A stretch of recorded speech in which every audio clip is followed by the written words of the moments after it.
যে তরুণ প্রজন্মের হাত ধরে রাজপথে কেঁপে উঠেছিল স্বৈরাচারের ভিত, যে জেনজি আন্দোলনের ঐতিহাসিক আগুনে পুড়ে ছাই হয়ে গিয়েছিল কমিউনিস্ট প্রধানমন্ত্রী কেপি শর্মা ওলির অহংকার, সেই নেপালে ফের রাস্তায় নেমেছে জেনজিরা। ক্ষমতার নাটকীয় রদবদলের পর যাকে ভাবা হয়েছিল ত্রাতা, সেই বালেন শাহ মসনদে বসতেই কেন উন্নয়নের বদলে বেছে নিলেন সেই পুরনো ভারত বিরোধিতার তাস? নতুন কারেন্সি নোটে ভারতের ভূখণ্ড জুড়ে দেওয়া থেকে শুরু করে চীনের ঋণের ফাঁদে পা দেওয়া, নেপালের শাসক দল কি তবে দেশকে এক চরম সর্বনাশের দিকে ঠেলে দিচ্ছে? আজ আমরা উন্মোচন করব নেপালের ক্ষমতার অলিন্দে ঘটে চলা কিছু চাঞ্চল্যকর সত্য। এতেই আপনারা বুঝতে পারবেন কেন জেনজিকে রাস্তায় নামতে হলো। যে তরুণ প্রজন্ম স্বপ্ন দেখেছিল এক নতুন নেপালের, দুর্নীতিমুক্ত এক নতুন ভোরের, আজ সেই জেনজি প্রজন্ম কেন নিজেদের স্বপ্নভঙ্গের যন্ত্রণায় ছটফট করছে? কেন তাদের আবার ফেসবুক টিকটক ছেড়ে ব্যানার প্ল্যাকার্ড হাতে তুলে নিয়ে লাঠি আর কাঁদানে গ্যাসের মুখে বুক চিতিয়ে রাজপথে নামতে হলো? মসনদ বদলালেও কেন বদলালো না নেপালের ভাগ্য? ক্ষমতার অলিন্দে বসার পর বালেন শাহের বিরুদ্ধে কেন তার নিজের দেশের মানুষই চলে গেল? কিভাবে চীনের কোটি কোটি ডলারের অদৃশ্য সুতোয় পুতুলের মতো নাচছে কাঠমান্ডু সরকার? আজ সব মুখোশ খুলে দেব আমরা, একদম নিখুঁত এবং অগাট্য প্রমাণ সহ তুলে ধরবো সেই চাঞ্চল্যকর সত্য যা হয়তো মূলধারার সংবাদ মাধ্যমগুলো আপনাদের দেখায় না। নেপালের এই রাজনৈতিক অগ্নিকুণ্ডের আসল খলনায়ককে তা জানতে ভিডিওর শেষ পর্যন্ত সঙ্গে থাকুন। নমস্কার, আমি শুভ্র চট্টোপাধ্যায় আর আপনারা দেখছেন মাধ্যম। নেপালের সাম্প্রতিক ইতিহাসে সবচেয়ে বড় রাজনৈতিক ভূমিকম্পটি ঘটেছিল 2025 সালের সেপ্টেম্বর মাসে। বছরের পর বছর ধরে চলা দুর্নীতি, চরম অর্থনৈতিক মন্দা এবং তরুণদের বাক স্বাধীনতা হরণ করতে কমিউনিস্ট সরকারের পক্ষ থেকে 26টি সোশ্যাল মিডিয়া প্ল্যাটফর্ম নিষিদ্ধ করার পর ফেটে পড়ে নেপালের তরুণ সমাজ। ইতিহাসে এটা 2025 নেপালি জেনজি প্রোটেস্ট নামে পরিচিত। 2025 সালের 8 ও 9 সেপ্টেম্বর নেপালে জেনজি তরুণরা রাজধানী কাঠমান্ডুর রাজপথ দখল করে নেয়। সরকারি দমনপীড়নে 76 জনেরও বেশি তরুণ নিহত এবং 2000-এরও বেশি মানুষ আহত হন, যাকে বলা হতো রক্তাক্ত সেই ডে অফ রেইজ, বাংলা মানে বিক্ষোভের দিন। জেনজি আন্দোলনের তীব্রতায় বাধ্য হয়ে তৎকালীন বিতর্কিত কমিউনিস্ট সরকারের প্রধানমন্ত্রী কেপি শর্মা ওলি পদত্যাগ করেন। ভেঙে দেওয়া হয় নেপালের পার্লামেন্ট। এরপর দেশের প্রথম মহিলা প্রধান বিচারপতি সুশীলা কার্কির নেতৃত্বে একটা অন্তর্বর্তীকালীন সরকার গঠিত হয় এবং 2026 সালের মার্চ মাসে সেদেশে সাধারণ নির্বাচন অনুষ্ঠিত হয়। 2026 সালের সাধারণ নির্বাচনে প্রায় 1 কোটি তরুণ ভোটার এবং জেনজি প্রজন্মের সমর্থনের জোয়ারে নেপালের রাজনীতিতে এক অভাবনীয় পরিবর্তন আসে। কাঠমান্ডুর প্রাক্তন মেয়র বালেন শাহ রাষ্ট্রীয় স্বতন্ত্র পার্টি এবং অন্যান্য দলগুলো মিলে সরকার তৈরি করে। নেপালের সাধারণ মানুষ এবং আন্তর্জাতিক মহলের প্রত্যাশা ছিল এবার হয়তো দেশের প্রকৃত অর্থনৈতিক উন্নয়ন হবে।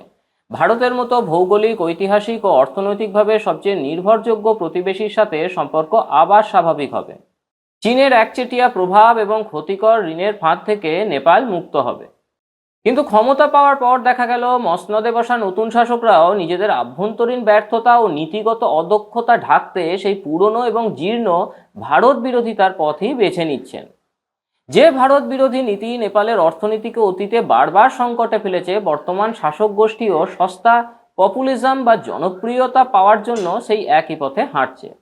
নেপাল সরকার তাদের 100 টাকার নতুন কারেন্সি নোটে ভারতের কৌশলগতভাবে অত্যন্ত গুরুত্বপূর্ণ 3টি অঞ্চল লিপুলেখ, কালাপানি এবং লিম্পিয়াধুরাকে নিজেদের মানচিত্রের ভেতরে অন্তর্ভুক্ত করে নোট ছাপানোর সিদ্ধান্তকেই বহাল রেখেছে। ভারত দ্বিপাক্ষিক আলোচনার মাধ্যমে সীমান্ত সমস্যা সমাধানের প্রস্তাব দিলেও নেপালের শাসকরা একতরফাভাবে উস্কানিমূলক এই পদক্ষেপ করেছে, যা দুই দেশের সীমান্ত আলোচনাকে পুরোপুরি স্থবির বা ফ্রিজ করে দিয়েছে। নেপালের অর্থনৈতিক উন্নতির সবচেয়ে বড় চাবিকাঠি হলো জলবিদ্যুৎ বা হাইড্রো পাওয়ার।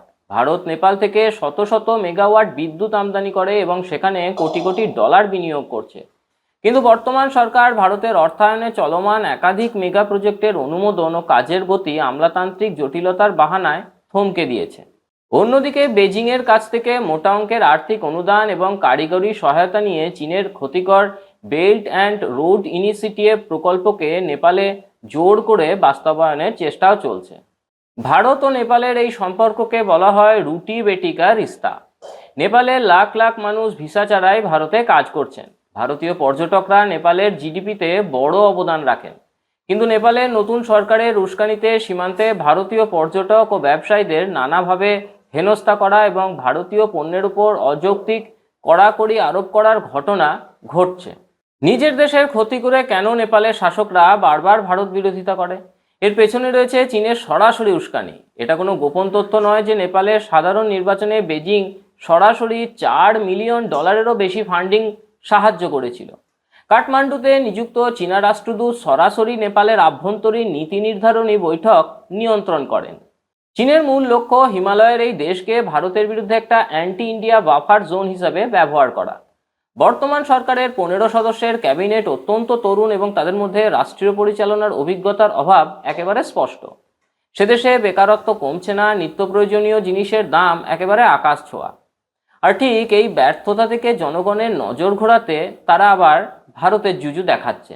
নেপালের মানুষ কিন্তু আর বোকা সেজে বসে নেই। জেনজি আন্দোলনের মাধ্যমে তারা যে রক্তের বিনিময়ে পরিবর্তন এনেছিল তার এই করুণ পরিণতি দেখে তারা আবারও ক্ষুব্ধ। বিগত দিনগুলিতে কাঠমান্ডু, পোখরা এবং ললিতপুরের রাজপথে আজ আবারও হাজার হাজার তরুণ, পড়ুয়া এবং ক্ষুদ্র ব্যবসায়ীরা নেমে এসেছেন। দেওয়াল লিখন অত্যন্ত স্পষ্ট, আমাদের সস্তা ভারত বিরোধিতা নয়, কর্মসংস্থান ও উন্নয়ন চাই। চীনের ঋণের দাসত্ব বন্ধ করো এবং প্রতিবেশী ভারতের সাথে ঐতিহাসিক বন্ধুত্ব ফিরিয়ে আনো। ভারত বিরোধিতার সস্তা রাজনীতির জেরে নেপালের পর্যটন শিল্প এবং সীমান্ত বাণিজ্য মারাত্মকভাবে মার খেয়েছে।